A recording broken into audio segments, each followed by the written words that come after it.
Salut à tous, bienvenue dans Envergure. C'est le retour avec une nouvelle fois un gros prospect ce soir au menu puisqu'il s'agit de Jalen Suggs. Si vous ne connaissez pas son nom, vous connaissez peut-être la fameuse vidéo de la March Madness cette année où il marque un buzzer à la fin de la prolongation pour donner la victoire à son équipe de Gonzaga. Jalen Suggs, un prospect qu'il est intéressant. C'est le sujet de notre podcast du soir.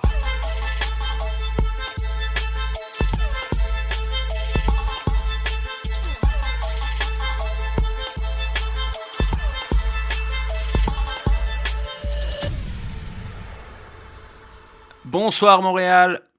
Bonsoir Paris. T'avais été à Paris? Ouais, je suis à Paris. Ah, c'est bon, c'est bon. Bonsoir Paris. Ben avec nous pour parler de Jalen Suggs, tout comme Bien Alan. sûr. Salut les gars. Et le spécialiste territorial venu de la Data Team, c'est Julien. Salut tout le monde. The West Coast Guy. Il va falloir y aller, messieurs. Ce scouting report de Jalen Suggs n'attend pas. On continue les gros poissons puisqu'on a fait Kate Cunningham il y a quelques semaines. On vous rappelle aussi que notre dernier épisode concerne justement les underdogs, les joueurs un peu moins connus. Vous pouvez aller le consulter sur notre site ou sur votre plateforme d'écoute favorite, comme vous voulez. On parle de 3 joueurs dans le dernier épisode où on entend Julien, on entend Ben également. Donc allez-y, c'est du miel, c'est parfait. Alors, Jalen Suggs, messieurs, je vais demander à Ben évidemment d'ouvrir le bal pour juste me parler de sa vie. De quel homme parle-t-on avant de parler du joueur? Jalen Suggs est un jeune homme de 19 ans qui devrait avoir 20 ans au jour de la draft, donc il est ni jeune ni vieux pour un freshman.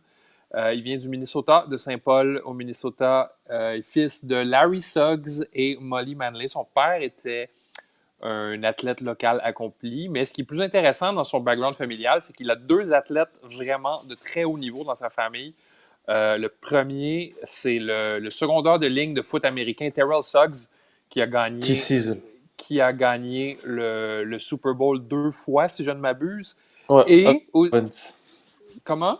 Avec les Ravens. Ouais, et un autre joueur de basket très connu, 3 fois All-Star en NBA, Eddie Jones. Ces 2 personnes-là sont les cousins de Larry Suggs, le père de Jalen. Donc, il a l'athlétisme dans le sang. C'est un athlète de naissance.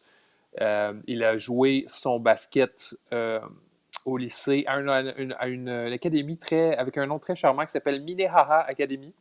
Oui, ça fait réserve indienne un peu. Hein. Ah ouais, un peu. Et je regardais un peu sur Real GM qui sont les joueurs qui sont gradués de Minnehaha. Il y a plusieurs jeunes joueurs très en vue qui sont présentement à l'académie, comme Chet Holmgren, qui est présentement pressenti pour être le choix numéro 1 l'année prochaine, et le jeune Terry Lockett, qui est un 2024. Mais un des seuls joueurs qui a fait parler de lui, c'est un dénommé Benny Larry Jr., qui a gradué cette année, je crois, ou l'année dernière, d'un collège de Division 3 qui s'appelle Northland. Et en 4 ans, il a shooté pour une efficacité totale de 33%. donc, c'est pas un programme reconnu. Exactement, quoi. C'est un programme chrétien. Donc, il vient d'une famille pour qui c'est vraiment très important. Et il s'est ramassé à Gonzaga l'année dernière. Donc, c'est quelqu'un qui... Comme Chet Holmgren l'année prochaine. Exactement. C'est un joueur qui a un peu été formé pour faire ça toute sa vie. Absolument. On peut rajouter quand même qu'il a eu un double cursus. On a l'impression de le répéter, aussi. Mais pour ceux qui ne le connaissent pas, il pouvait devenir sans doute footballeur américain. Oui, il était quarterback pour l'équipe de Minnehaha, pour le Wolfpack de Minnehaha. Et il a eu une offre, je crois, de Ohio State pour devenir quarterback ou quelque chose du genre. Et pour ceux qui ne sont pas au courant, quarterback, c'est vraiment une des positions dans le sport professionnel qui est le plus demandante psychologiquement. Donc, il faut vraiment connaître tout et tout savoir les jeux de l'adversaire sur le terrain. Donc, ça indique que c'est un jeune homme quand même assez brillant. Là. Absolument. Nous allons passer d'ailleurs à ses qualités de basketteur rapidement, mais c'était important aussi de parler de qui il était, puisque quand on drafte quelqu'un, on le rappelle pour ceux qui arriveraient pour la première fois sur ce podcast, mais on drafte aussi et surtout une personne, hein. C'est comme quand vous avez un CV, les premières lignes, eh bien, c'est pas tout de suite vos qualités professionnelles, c'est d'abord où vous êtes né, quel âge vous avez, etc., etc., etc. Pour vous situer cette année, donc il joue à Gonzaga et je vais vous faire un point statistique rapide puisque ça ne veut pas forcément dire grand-chose, surtout dans le cas de Jalen Suggs, on en parlera plus tard. Mais il y tournait quand même à une efficacité très très bonne avec un true shooting percentage proche des 60%, qui était assez haut, même si Gonzaga avait de toute façon des standards assez hauts, mais 60% c'est très très bien. Au niveau des stats bruts, on va dire 14 points, 5 rebonds, 4,5 passes pour 3 ballons perdus et quasiment 2 interceptions par match, sachant qu'il jouait un peu moins de 30 minutes. Donc quand vous mettez les stats sur 40 minutes, ça fait de très très beaux chiffres. Qu'est-ce que je peux vous donner comme stat incroyable? Une seule défaite dans l'année en finale face à Baylor en finale de la March Madness. Gonzaga qui était invaincu toute la saison, un contexte très favorable dont va pouvoir nous parler Julien, puisque toi tu as suivi évidemment Gonzaga cette saison, donc qui a tout gagné. Il y avait Corey Kispert autour de lui, il y avait Drew Timme. Quel était son rôle précisément dans cette équipe, Julien? Dans le jeu de Gonzaga, il fait partie des deux ou trois initiateurs du jeu avec Ayayi et Nembhard. Après, c'est un jeu qui est très léché, très organisé, donc il n'a pas un rôle héliocentrique, on va dire. Euh, c'est lui qui porte la balle pour amener le jeu jusqu'au terrain adverse. Mais voilà, tout ce qui est initiation est assez partagé. Donc ça se ressent peut-être dans ses stats au niveau des passes où il n'a pas un, comment dire, ses stats à la passe sont pas Ouais, éclatantes, quoi. ouais, ouais, tout à fait. 4,5, c'est très bien, mais c'est pas forcément élite. Absolument. Défensivement, en revanche, c'était plus lui, de ce que j'ai vu moi, qui défendait sur la première option adverse, à l'extérieur en tout cas. Ouais, alors moi j'ai pas toujours vu ça. Bah, vas-y, vas-y, hein, Ouais, ouais, il est. Ce qu'on a vu en défense, c'est sa qualité d'interception en fait. Il a un gros moteur. C'est un joueur qui est donc, comme a expliqué Ben, c'est un joueur très athlétique et il est aussi très costaud. Il fait 93 kilos pour 1,94 m. Il a un 96 ou 15 d'envergure.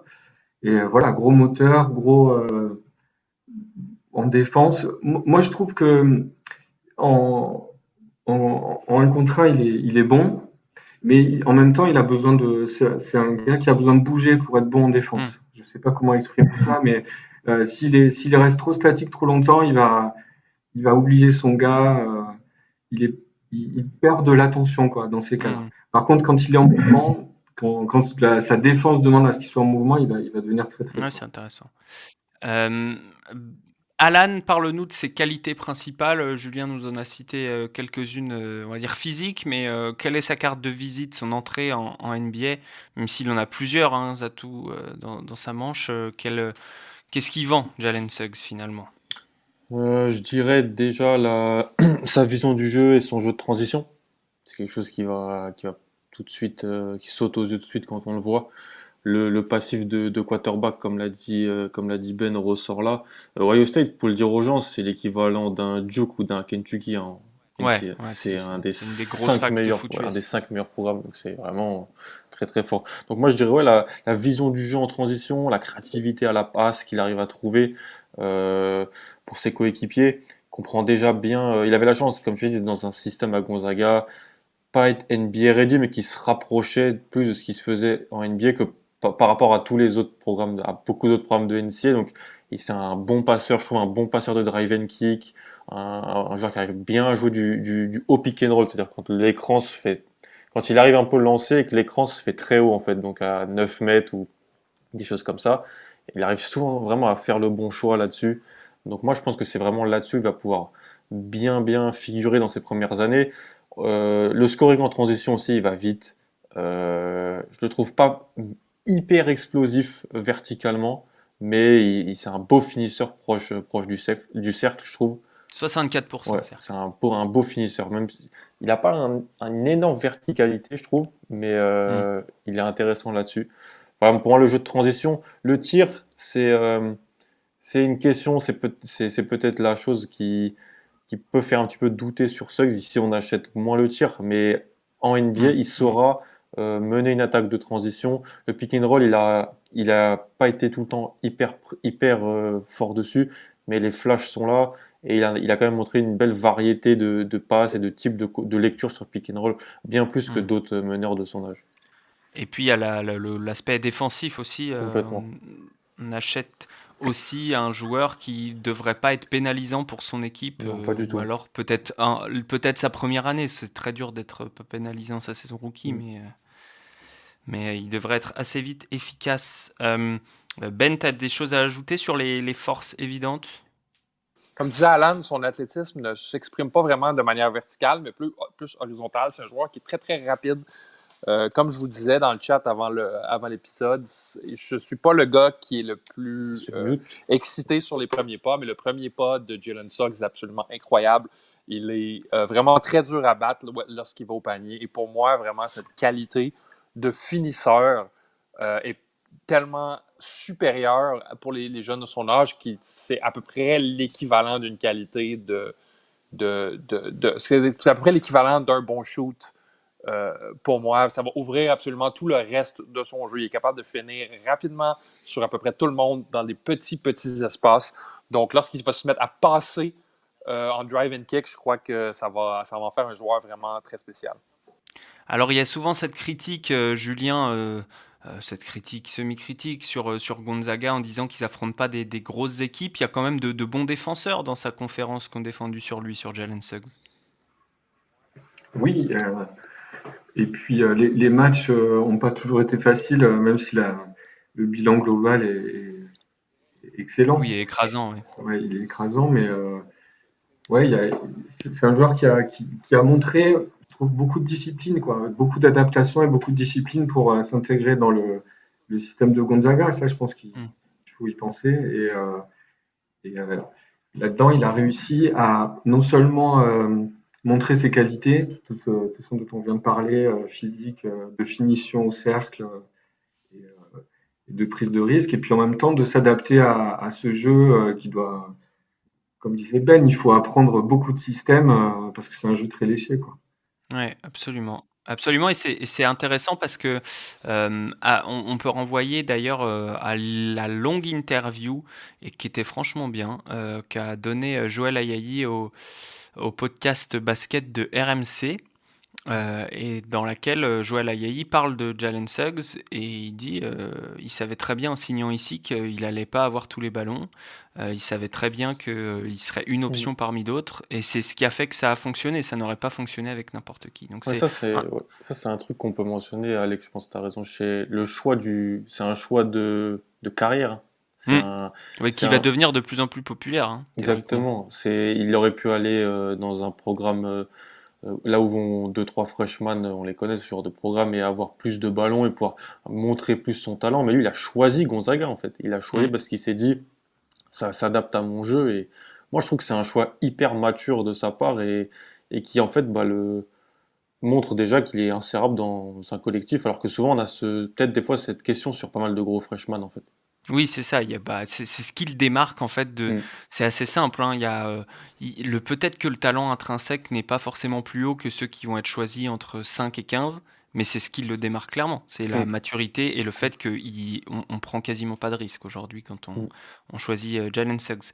Ben, ce qui nous amène à la psychologie de l'animal, puisque tu aimes bien décortiquer les interviews, les interactions, ce qui se passe sur le terrain. Comment tu juges la manière d'être de Jalen Suggs?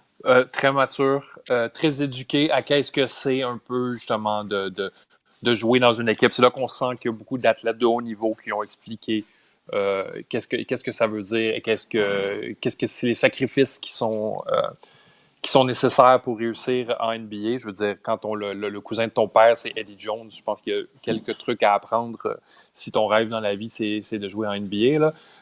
Il était très mature et ça se montre dans son jeu aussi.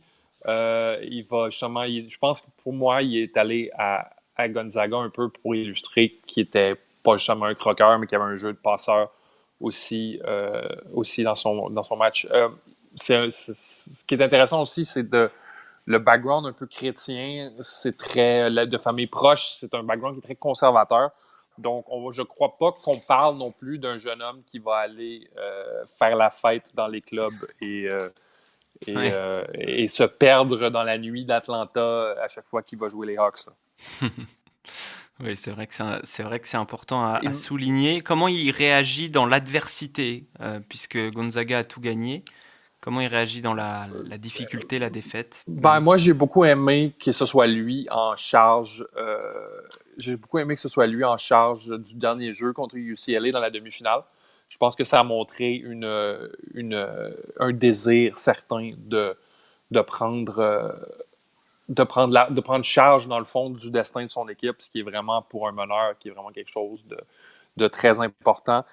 Sinon, je l'ai vu parler après des défaites au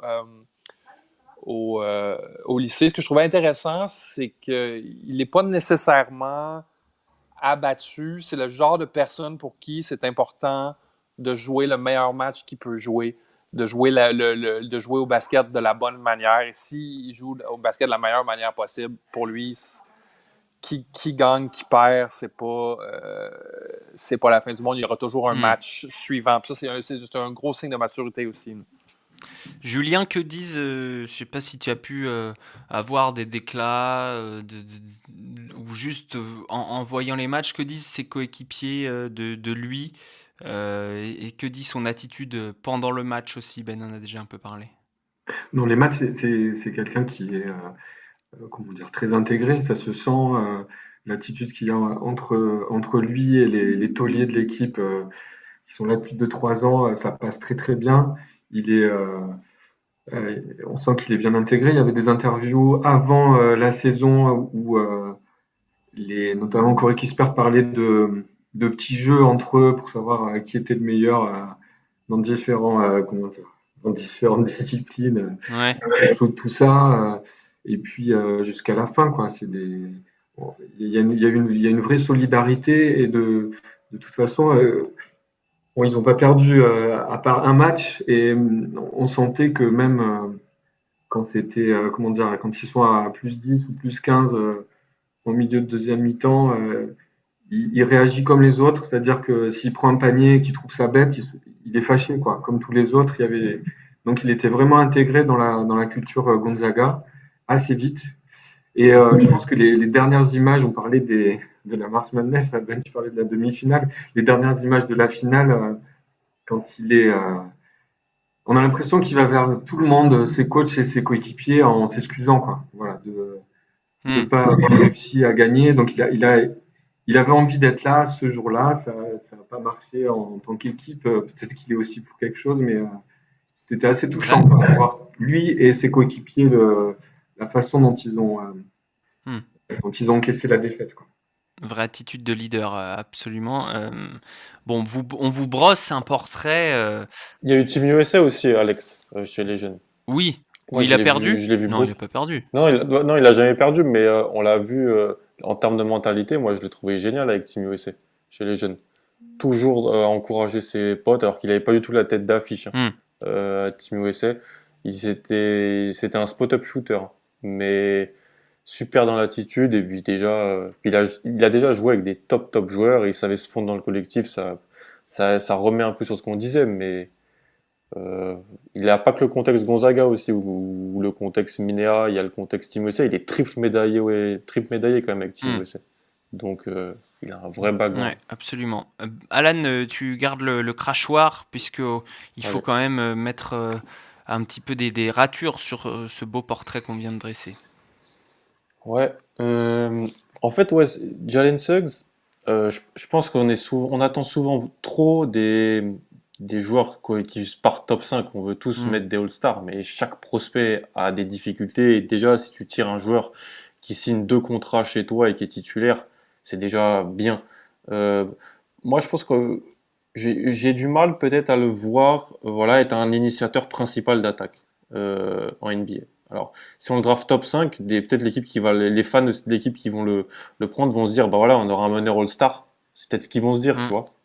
Mais Mhm. je suis pas persuadé que c'est par de l'initiation d'attaque, par beaucoup de jeux de pick and roll et du shoot en sortie de dribble qu'il Alors arrivera à pour quelle ça. raison? Pour quelle raison de son jeu tu peux dire ça? Euh, je sais pas si j'achète le tir en fait, tout simplement. Je sais pas si j'achète le tir et je trouve que Ben parlait d'un fort premier pas, je suis d'accord, mais c'est pas l'athlète. Après avoir revu pas mal d'images, c'est pas l'athlète explosif qu'on entend un peu partout. Nous on le dit pas, hein, mais quand je lis du John Wall, du Russell Westbrook, c'est pas du tout ça, Jalen Suggs. Je trouve que ça c'est plus Jalen Green, si on veut trouver, hein, en termes de premier pas et d'explosivité. Je trouve que c'est un joueur qui te bat plus sur ces situations avec sa tête qu'avec son corps. Et donc ça peut le limiter en top niveau NBA. Et le shoot en sortie de dribble, j'ai vu pas mal de tirs pas exceptionnels. La mécanique est pas mal. Je trouve qu'au lancer franc, c'est un peu décevant par moment. Mais bon, ça se travaille, hein, le lancer franc. En fait, ouais, c'est juste ma crainte sur lui, ce qui ferait qu'il ne deviendrait pas peut-être ce meneur en 24-8 que toutes les franchises peut-être veulent drafter en l'ayant. Je pense que ça peut être plus un troisième ou quatrième joueur d'une excellente équipe. Ouais. Euh, Moi, je parle beaucoup de modèle Jrue Holiday. Il me fait beaucoup penser à lui, plus qu'à tous ces meneurs-là, parce je trouve quelques limitations dans son jeu, encore physique, et un tir que je suis pas encore persuadé que ça sera une arme létale, en fait. Donc 75% lancé franc, 43% sur les longs de points, même si on n'a pas pris beaucoup, ce qui est plutôt bien.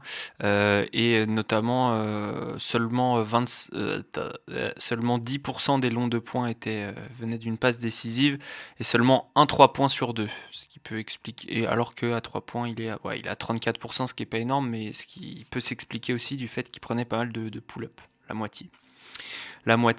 Donc toi, si je suis le raisonnement, tu peux hésiter si tu es une franchise qui recherche le fort upside, tu peux hésiter avec pas mal d'autres freshmen qui semblent avoir un plafond plus haut. Ouais, Parce qu'on parle, pour parler très clairement, on a mis Cade dans une catégorie au-dessus. On parle de Jalen Green qui a un plus fort premier pas, peut-être un plus fort potentiel. On parle d'Evan Mobley. Mais il y a aussi ceux qui sont derrière. Il y a les Kuminga, les Boston, les Ziaire Williams. Est-ce que toi, tu hésites du coup, si tu as le choix 5, admettons qu'il est là et qu'il y a Ziaire Williams, à le prendre? Non, je pense pas. Je pense que je le prends parce qu'en fait, je pense qu'il a quand même un haut plancher. C'est ça qu'il faut dire aussi. Je pense pas que Jalen Suggs sera un mauvais joueur NBA. Sa capacité j'aime pas le mot buster, hein, mais sa capacité à ne pas avoir de deuxième contrat ou être un simple joueur de rotation sur le deuxième contrat, je la trouve moins importante que d'autres, tout en ayant un potentiel qui n'est pas si loin des potentiels qu'on peut projeter sur des Scotty Barnes, des Zaire Williams ou des Keon Johnson, comme tu l'as dit. Ouais, absolument. Par contre, avec Jalen Green, pour moi, il y a pas d'hésitation. Je pense que je prends Jalen Green avant Jalen Suggs, parce que je pense que Jalen Green, offensivement, va vraiment, on en reparlera, hein, mais exceller en NBA. Le débat avec Mobley, il est intéressant sur aussi la position. Qu'est-ce qu'on qu'est-ce qu'on met en avant? Il n'y a pas vraiment le verbe pour value en français. À quoi on accorde de la valeur?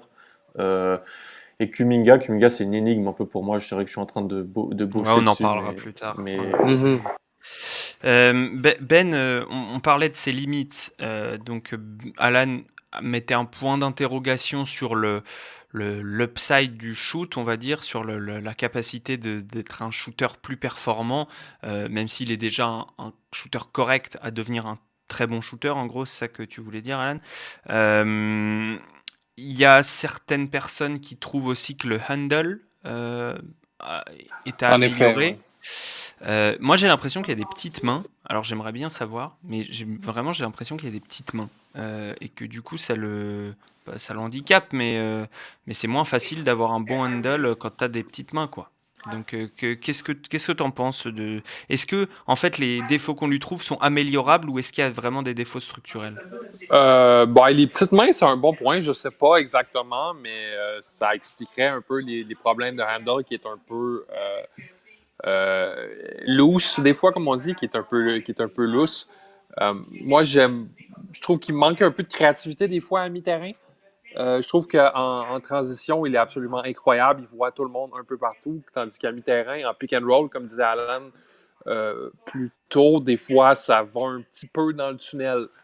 Il se ramasse des fois, il s'est ramassé beaucoup avec des prises à 2, des prises à 3, puis sans nécessairement passer en dehors. Ça s'améliore. Cette vision-là va s'améliorer avec beaucoup de jeux et beaucoup de répétitions en côté NBA que je crois qu'il va avoir parce que défensivement parlant, il est capable de rester sur le terrain. C'est pour ça que, dans le fond, moi aussi, j'aime beaucoup la comparaison à Jrue Holiday. Là. C'est pas un initiateur primaire, mais presque. Je crois que c'est un peu le destin qui l'attend en NBA. Là. Comme dit Alan aussi, c'est un joueur avec un très, très haut plancher. Hmm. Julien, quel type de joueur il sera en NBA? Est-ce que tu penses alors, on va pas faire Madame Irma, mais est-ce qu'il peut avoir le même rôle à peu près qu'à Gonzaga, c'est-à-dire, bah, je monte la balle, parfois c'est moi qui initie l'attaque et parfois c'est pas moi. Et est-ce que tu penses que c'est quelque chose aussi qui peut lui convenir, quoi?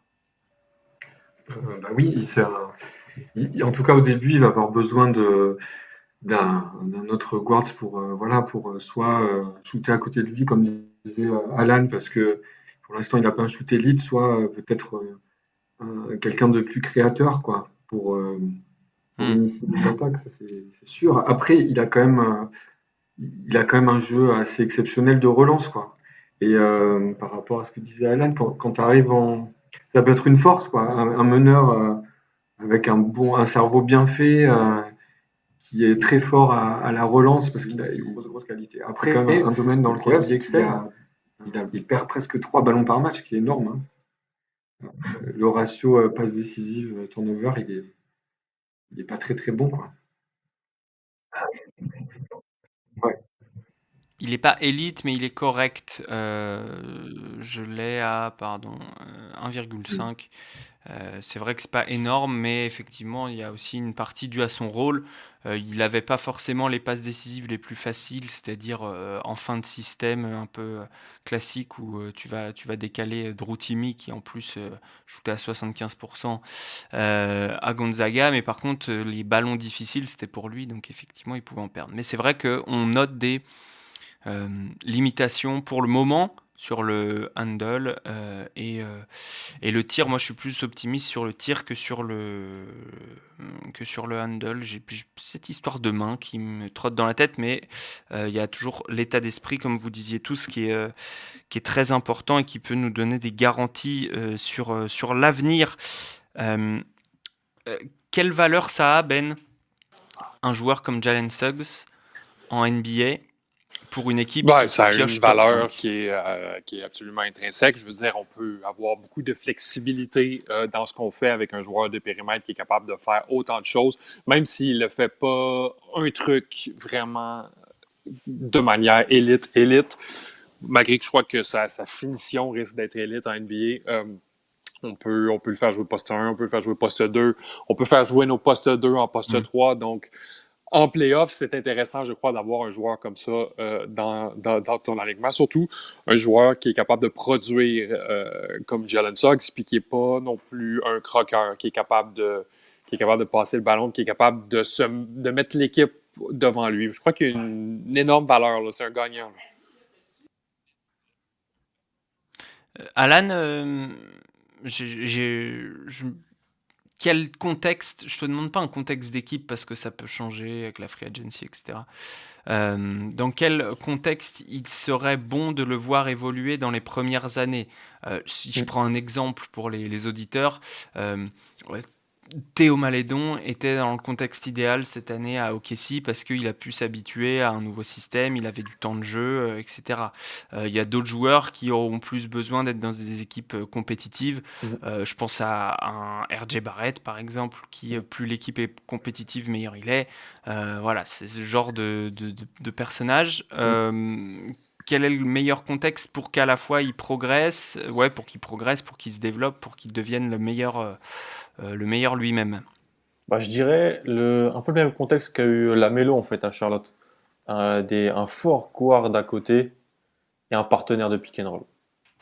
Euh, En fait, Drew Timmy, c'était un super partenaire de pick and roll, mais il n'y avait pas le pick and pop avec Drew Timmy, ou pas assez. Je pense que vraiment, ça peut vraiment être pas mal d'avoir ce genre de joueur en NBA. Beaucoup d'équipes ont ces intérieurs-là. Je pense je pense que comme l'a dit Ben, c'est un élévateur de plancher et c'est un joueur de type playoff. Donc, de facto, s'il est dans une bonne équipe, il va vraiment ressortir. Il va être avec des bons joueurs. Je le compare pas à Haliburton, par exemple, mais Haliburton, on savait très bien que si tu es dans une bonne équipe, il allait faire une solide saison rookie, mais que l'upside était peut-être pas immense là. Je dirais que c'est la même chose pour Suggs, mais qui a quand même un peu plus d'upside. Donc je pense qu'une forte équipe, en fait, une équipe qui va peut-être s'est retrouvée à un peu de chance à la loterie, une équipe qui a un fort joueur sur les bases extérieures et un intérieur capable de scorer de plusieurs manières. Je pense que ça peut être bien. Je pense que c'est pas le genre de joueur qui va avoir qui nécessite le contexte d'un Cade donc qui arrive et on réorganise un petit peu toutes les planètes autour de lui parce que lui il va être insérable dans pas mal de choses et c'est pour ça peut-être que pas mal d'équipes peuvent être intéressées en fait parce que comme il y a des équipes qui jouent avec 3 meneurs maintenant NBA, il y a beaucoup de choses versatiles qui se font sur les utilisations de line-up. Et comme l'a dit Ben, il est insérable dans pas mal de trucs. Donc, je pense que lui, mais par contre, pour aller répondre, je vais le répéter, je pense il gagnerait à être à être avec un vrai bon joueur sur le bas court. Je pense que, comme je roule l'idée, quand il a un gros joueur sur le bas court avec lui, ça se passe très bien. J'ai fait la comparaison sur le fameux site Bart Torvik qui nous propose des stats avancées et des comparaisons de stats avancées. Incroyable. Les premières comparaisons qui tombent au niveau des freshmen, puisque dans les saisons sophomore, on a du Alexander Walker et Dodson, plutôt intéressant. Justice Winslow, Jrue Holiday, Stanley Johnson, John Wall. Voilà les 4 premiers noms tombent en termes de comparaison de stats avancées. Ça veut rien dire, évidemment, mais donc son profil c'est un bon pourcentage d'assists, un bon pourcentage d'interceptions, un pourcentage un free throw rate, donc la fréquence de fautes subies et sur la aller sur la ligne, la fréquence aller sur la ligne. Ouais, mais j'arrive pas à trouver le verbe qui est au milieu. Peu importe. La fréquence de lancer franc, quoi, par rapport au nombre de tirs général, est relativement élevé sans être exceptionnel. Et l'avantage qu'il a sur tous les autres de la QV, c'est qu'il a vraiment un pourcentage à 2 points excellent, ce qui s'explique aussi par Gonzaga. Et qui d'autre avait un pourcentage excellent, mais allait beaucoup plus sur la ligne des lancers francs? C'était James Harden, qui est beaucoup plus bas dans la liste des comparaisons, mais qui est là quand même. Voilà. Donc, est-ce que vous avez quelque chose à ajouter? Est-ce que l'un de vous a une réserve, à quelque chose de noté sur un papier qu'il aimerait absolument dire sur Jalen Suggs? J'ai vidé mon sac. Pareil. Ça faisait longtemps qu'il était plein, il fallait le vider. Julien? Tout est OK. C'est bon. Tout est OK. Jalen Suggs, donc, emballé, c'est pesé. Vous l'aurez compris, une valeur sûre. La question pour les front office, ça va être de savoir à quel point ils vont accorder de l'importance à cette espèce de confiance qu'on peut avoir en son plancher et le fait qu'il se développe, puisque ça a l'air d'être quelqu'un de facile, entre guillemets, à développer.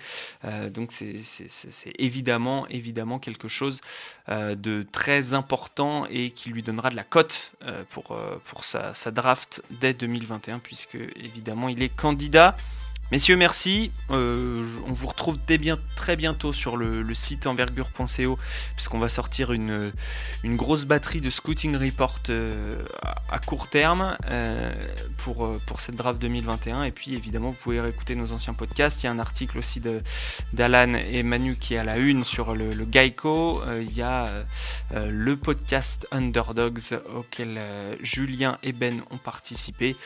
Donc il y a tout plein de choses, tout plein de contenu sur Envergure. Abonnez-vous sur Twitter, sur Insta.